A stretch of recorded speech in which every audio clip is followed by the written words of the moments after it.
ওকে lift দিতে নেই, জোরে গাড়ি চালিয়ে বেরিয়ে যেতে হয় কেউ লিফট চাইলে। কিন্তু এক বাইক আরোহী ভুল করে ফেললো এবং এক মহিলা বাচ্চা নিয়ে দাঁড়িয়েছিল, সে বুঝতে পারেনি, তাকে লিফট দিয়ে দেয়। লিফট দেওয়ার পরের থেকেই সেই বাইক আরোহীর শরীর খারাপ হতে শুরু করে।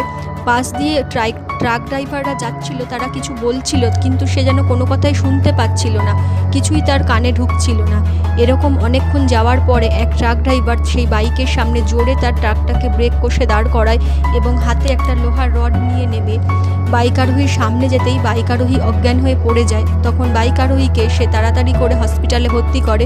পরে বাইক আরোহী যখন তার জ্ঞান আসে, সে দেখতে পারে তার কাঁধে ব্যান্ডেজ। পরে সে ট্রাক ড্রাইভার বলে যে যে মহিলা এবং বাচ্চাটাকে সে লিফট দিয়েছিল, সে তার কাঁধটা রীতিমতো তার পিছনে বসে তার কাঁধটা চাবিয়ে চাবিয়ে খাচ্ছিল। সেজন্য কোনো সময় এরকম বলে হাইওয়ে রাস্তাতে লিফট দিতে নেই।